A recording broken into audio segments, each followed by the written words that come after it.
Hello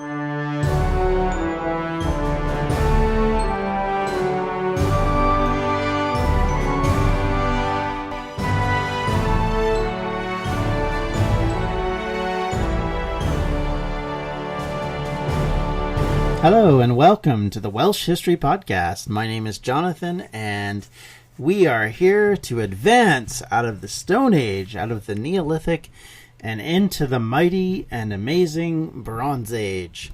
It's our first step into metalworking and all the consequences that come with that, including faster production, faster growth periods, quicker elimination of forests, and thus more agriculture can be developed quicker, and many more developments that come about because of that, including what will become obvious in trade and what will become obvious in changes in burial practices.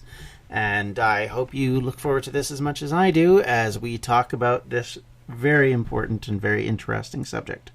So, when did the Bronze Age happen? Well, I can say this much. I think, first of all, we can actually say that Bronze Age actually began with what I would call the Copper Age, because initially you didn't really have bronze tools. The initial shift was actually more into copper to start with, and as we shifted from bronze, because of the durability that you get from alloying copper with tin, then you get a complete change in the way we do things, the way things are produced, and the way human beings are able to create for themselves a much better and more efficient way of doing certain things. So, where does this all begin? Well, around 3000 BCE, advanced cultures in the Middle East, Africa, and in the Greek mainland and islands, like the Mycenaeans, Minoans, those kind of people, they begin the process initially. It comes originally out of the Middle East, spreads to other areas. Of course, Egypt had been using gold quite often in this period, and obviously we know well they have a lot of gold deposits and a lot of access to that. But as we're going along, we get this great development into the Bronze Age, and with it, things like armor become metal. We get swords, we get all sorts of things that weren't really that useful before in the Stone Age. And we also get specialization, because the ability to smelt copper and tin into bronze is not something that obviously just anybody would know, and it would have to be taught to them. And likely the other thing we get, which doesn't get talked about as much, is probably things like slavery, which may have existed in the Stone Age, because we end up needing a workforce to do some of the dirty and terrible jobs, which we'll talk about some of that as well. However, that's in those places. Now, as for the British Isles, they don't see bronze for almost another 1,000 years. Now, there's a big debate in the archaeological community as to when exactly it arrived in Britain. As early as 2500 BCE has been mentioned, and as late as 2000 BCE is mentioned.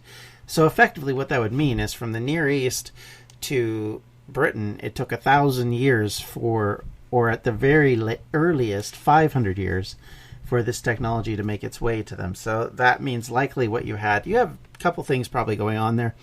One, because of the advantage it would give people militarily and in production wise against their neighbors. There probably wasn't a lot of sharing initially, and as it kind of got out, it was slow moving. And the one thing we see in this age before writing in Britain, but also across the world, is that things move at a much slower pace until you have an ability to educate the population in more than just words.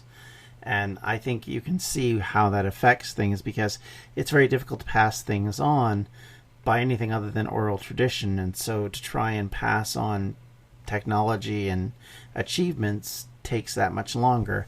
And then as well, of course, and like I said, the likelihood of communities and nation states being really wanting, the competing neighbor to have what they have becomes a question as well. And so for many reasons, things just don't progress the way they do now, where you have a global reach, so information spreads so very quickly by comparison.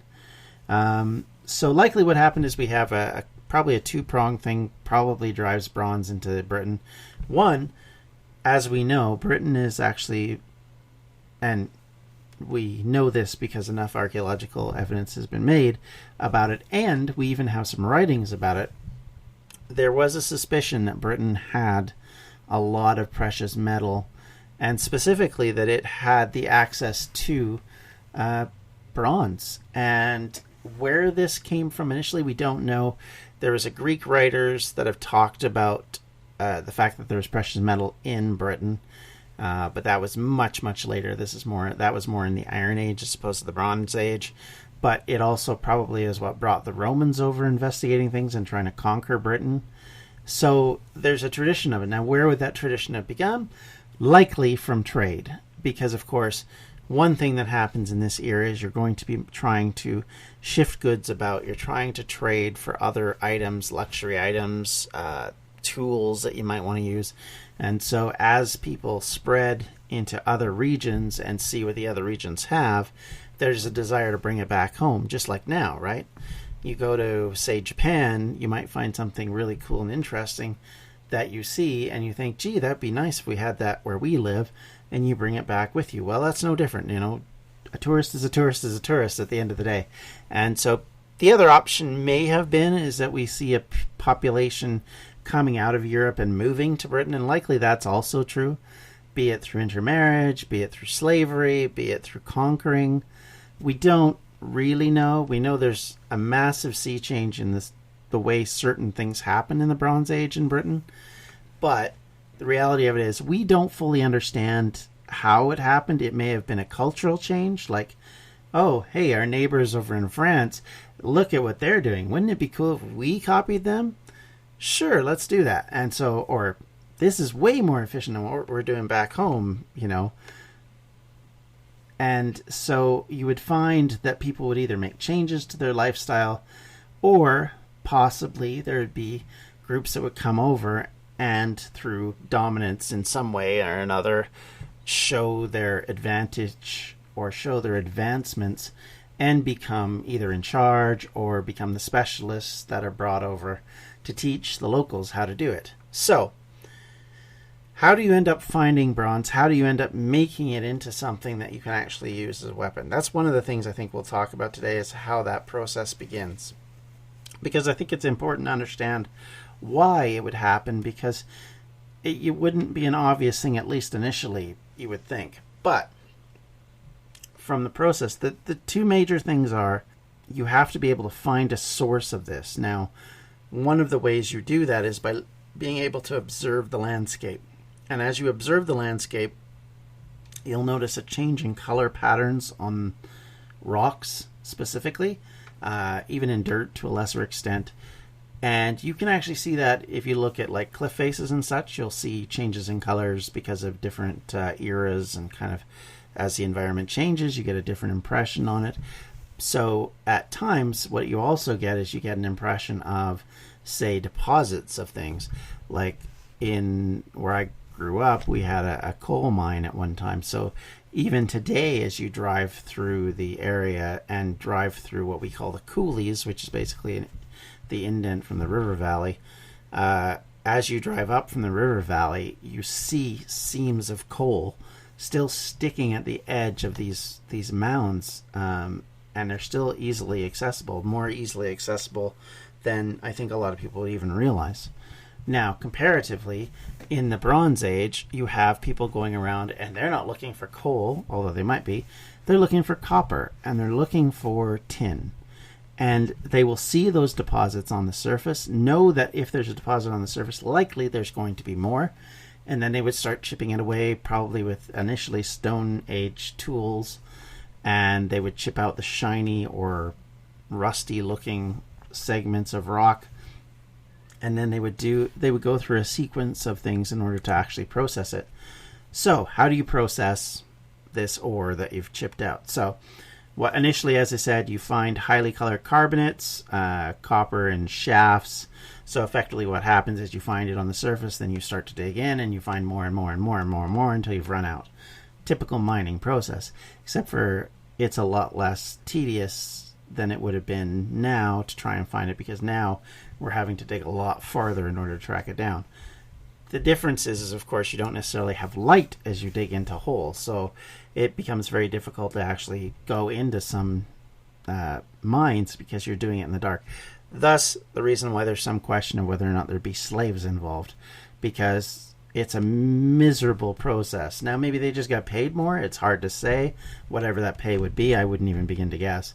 But likely you would do it through slave labor. It'd be a lot easier on you, for one, and two, you don't have to worry about them. And unfortunately, sadly, in slave labor, they didn't really care about your well-being too terribly much. And this is the case. And largely, now where would you get slaves? Typically what happens is you get slaves through battling the next door neighbors. Because, of course, you don't have prisoners of war. You have, oh, I caught you, you gave up, well, you shamed yourself or whatever, so now you're a slave. Until you either work off your penance for being caught or losing, or you stay this way for the rest of your life. Or you earn enough money to pay your way out of it, which is another option that comes about eventually. Now, whether that always existed or that was always the process, I couldn't say, but just our understanding of slavery, that seems to be how the conditions began and sort of how the conditions continue. And then it becomes a genetic thing where you're just born in slavery because you were a slave. And your parents were slaves and you were always slaves. And yeah, that's where institutional slavery comes from, and it becomes much more difficult to get out of it, as we've seen, obviously in more recent times in the United States.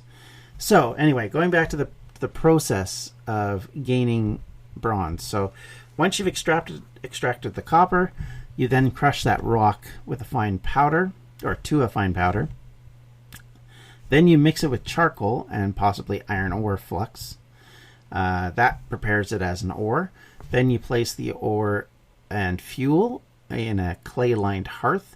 So what happens is you cannot smelt something without containing it in something else, because typically open flame would not get hot enough, because the big thing is you got to get it really hot to melt metal. Metal doesn't melt at normal levels of, say, cooking a roast would be, right? Like we cook roasts at about 300 to 350 Fahrenheit, maybe 375 depending on what it is, or 400. Well, for bronze, you got to get it to 1100 degrees Celsius, which is a lot higher in Fahrenheit. And so the only ways you can do this is to effectively, first of all, contain the fire, and then superheat it through blasting air in to give oxygen at a very fast, very consistent, and more importantly, at a huge rate, which then fans that flame. But if the flame's contained, then the heat isn't escaping, which is the big key. So what they would do is, first of all, you have this clay-lined hearth, then you have a bellows that they've built, and that would help it, or even a natural condition of wind, where you would create a way for the wind to come in a bit more focused, I guess would be the word I would use. So you'd have a much more focused set of breeze that would come in. Probably in all likelihood that was how it early on happened, before they got to the point where they were able to invent bellows. Then you basically allow everything to melt up, and then as it cools, you extract the raw copper from the bottom, because now what we've got a raw copper which is completely separate from the rock that it was in when it was ore.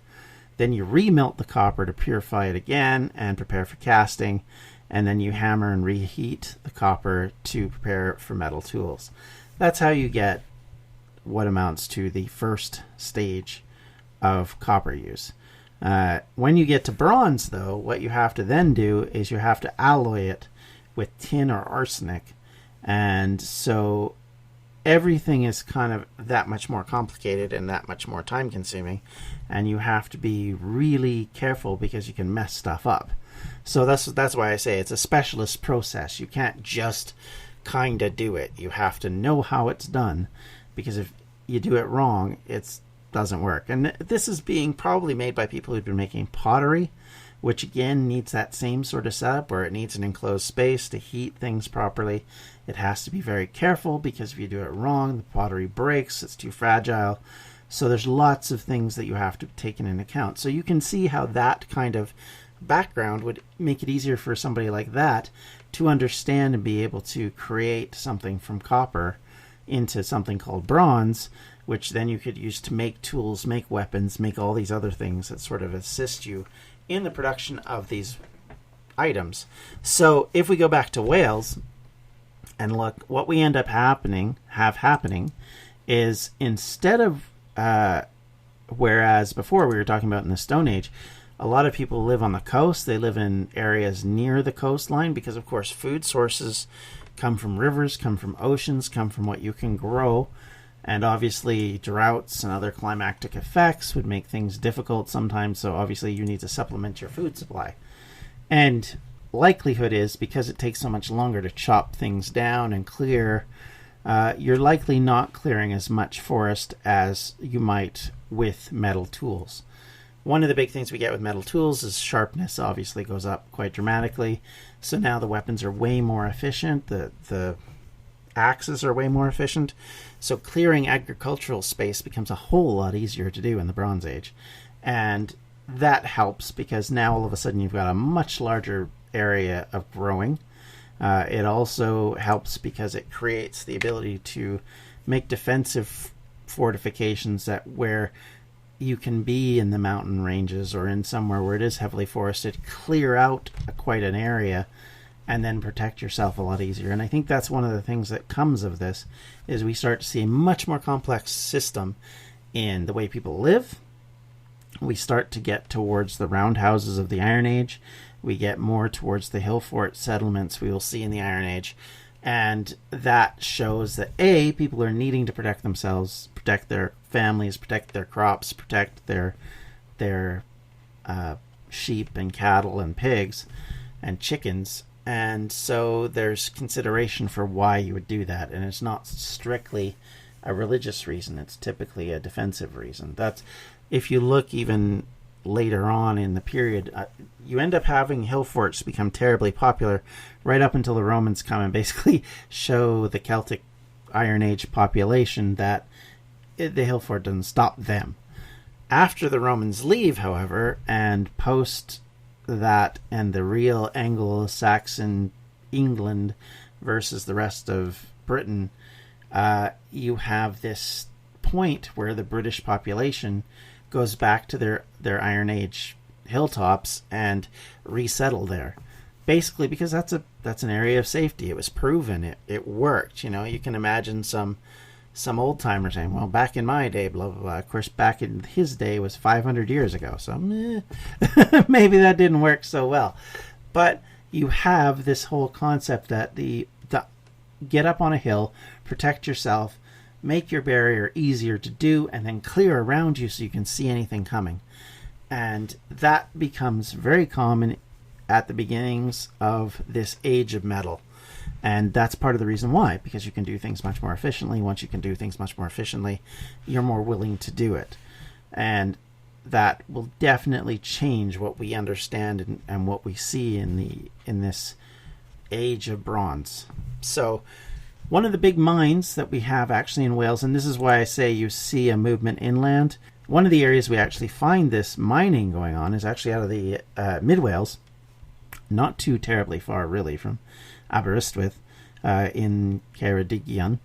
The interesting part to it is it comes into the mountain ranges. And having walked in this neighborhood, because I lived briefly near Aberystwyth, and I actually lived back quite a ways, actually not far away from Strata, Florida, which is the old monastery that was there, which we will talk loads about later.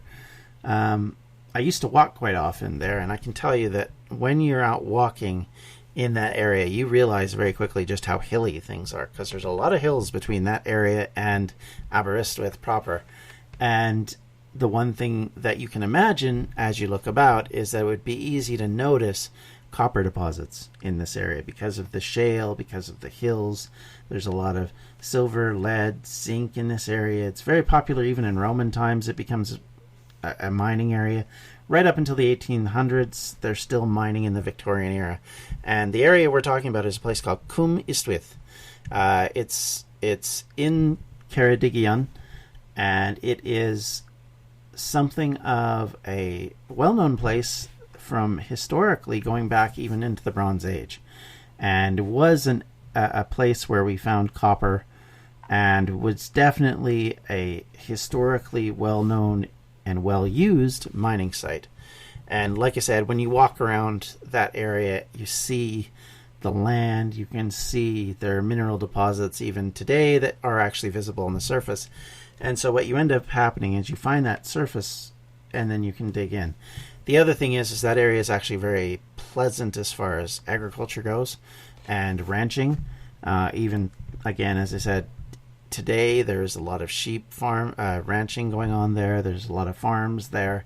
It's still a community where there's a lot of easy ability to grow things. And so unlike when you get into the very central part of Wales, or even if you go into North Wales where it's a little more difficult because there's more mountain ranges and it's rockier, this area is still easily agriculturally developed. It has all of the advantages of being close to rivers. It's with obviously being in the name. It's a very large river in the neighborhood. And you have all of this access to arable land that you can use. So all of that kind of makes it a great place for people to move to. But you can imagine as they're moving into this is before the land mass is the way it is now.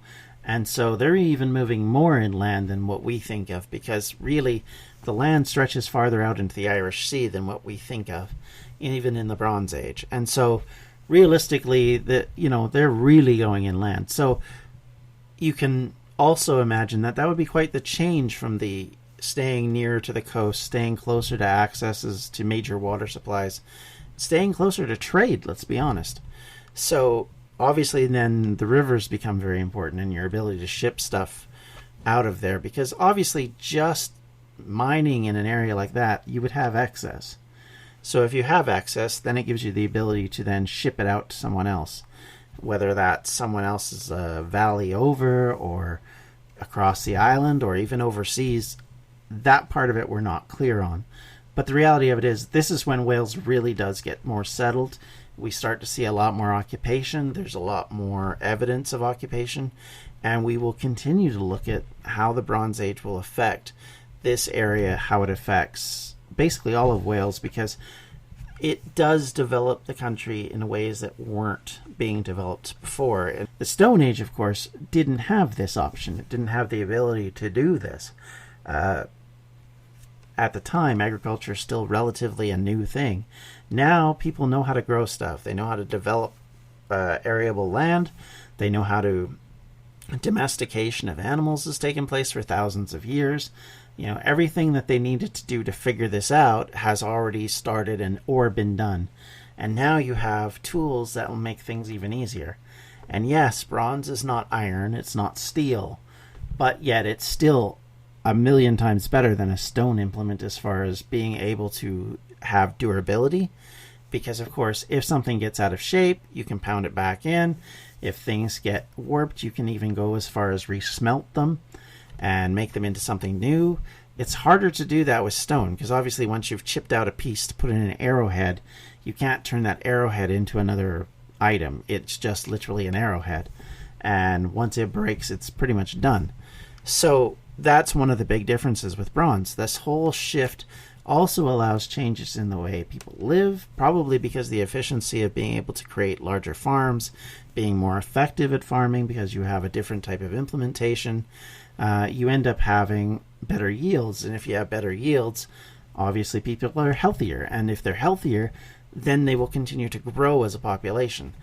Big step for the population of Wales is growing out of the initial stage, and the only way you can do that is if you have an increase in arable land or in actual yield on a yearly basis, because obviously at this time period people are completely dependent upon the land and what it can give from them still.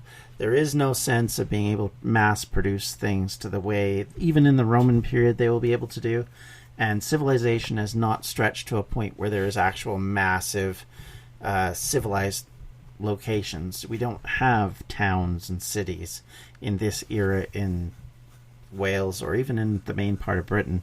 We have small villages maybe, and likely we just have farmsteads here and there, and they're all linked familially. There's still that sort of tribal cultural links.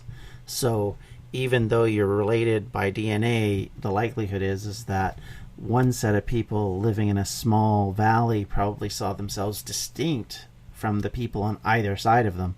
And just over the mountain might be such a strange population as to not really be recognizable. The Bronze Age starts to change things. It starts to create a more global community. But we're still at the stage at this point where people are learning about others. You don't generally leave your community and go out and go wandering about as much as you would now. So you may have large portions of the community that have never gone past, say, a mile away from home. Whereas later on, that'll start to change. You'll get more shipping, more trade, more fundamental need for people to move around. And so then you'll have changes in the way things happen. But for the next couple of thousand years, that's not what happens. And people don't do that as much. And the other thing is, being on an island in Britain, you don't have the pressures of tribes moving into your territory quite as much. So you don't have the same sense of urgency because you have natural barriers, especially in Wales. There's not only is there an ocean barrier, but you also have mountains that you can go into, and there's places you can hide from problems and then come back and deal with things. So yes, people might starve in that period, but it's a heck of a lot easier to defend yourself than it is if you're on a plain in the middle of Germany or France, where you don't necessarily have that natural protection. And thus, as tribes are moving around for various reasons, be it land, be it agricultural need, be it, they've got a drought and they're starving to death and they need to move somewhere else to get away from it, or even just the case that, as we will see in other ancient communities, you have this dispossessed group which then moves out and effectively decides, the heck with it, we're going to come back in and we're going to take away from you what you took away from us. And then there's this huge movement and fighting that goes on in the Bronze Age period. I would hazard a guess it's likely not as bad over in Britain. And a lot of the problems that happen in the rest of civilized, in quotes, Europe, probably don't happen in Britain simply because there's not that kind of development. And it is not built to have a lot of people suddenly shift in and on it. You can't imagine massive amounts of boats crossing the English Channel to try and get into Britain, and even less, tribes and tribes of people pushing up against the British population the way they would do later. At this stage, I would assume crossing the English Channel is still a bit of a dodgy process, and so you don't necessarily need to move that amount of population anywhere. So realistically, this is probably a good incubation period for Britain. But as I said, likely you do have some movement because you have this development of Bronze Age culture. You have a development of smelting and how to do it, and it isn't just coming in from Europe. It's being localized. The minings are being localized. The smelting's being localized. We have loads of archaeological evidence to show us this. And as we go, and as we talk about this in the next episode, we'll talk about how that affects everything to do with the way the culture of Britain looks at itself, what kind of archaeological deposits we'll find, because those will suddenly change, and more importantly, religious and ritual will change as well, and we'll start to see major changes in the way people are buried, in the process of burial, and more importantly, how monuments are created to those burials and to those ways of dealing with the dead. And again, we'll come back to Stonehenge, because Stonehenge again becomes a big area as it continues to remain this center point for the faithful community and the ritual community. And it is, of course, the modern example we can look at, even though it's an ancient source. But keep in mind that what's going on at Stonehenge is probably largely going on across Britain, because we find evidence of henges, be it wood or be it stone, across Britain, and especially in Wales, there is large portions of this still going on. So this whole ritual period is still happening as we speak. And like I said, we'll go more into this as we get into the Bronze Age. I hope you'll stay with me. We'll probably do at least another episode, possibly 2 on this particular thing, because there's so much to talk about in the Bronze Age. And thank you for joining me this week. Please check out distractionsmedia.com. That is where we have all the various things that we do. It's definitely worth checking out if you'd like to follow some of the other podcasts we do, or follow our videos on youtube.com/Distractions Media Productions, which we do pretty much a daily episode of something. And we're also found on Twitch at twitch.tv/Distractions Media, and we probably do about a weekly bit on there. And if you could give us a review on iTunes and on Stitcher and on Google Play, those are very much appreciated. I really appreciate all your support, help, and advice. Please contact me at the Welsh History Podcast at gmail.com. Let me know what you think. Comments, concerns, suggestions, criticisms of my pronunciation. All are welcome, and I appreciate your continued support. And I hope this has been useful for you, and we'll see you all next week. Bye! This has been a Distractions Media production. For more information, you can check out everything we do at distractionsmedia.com.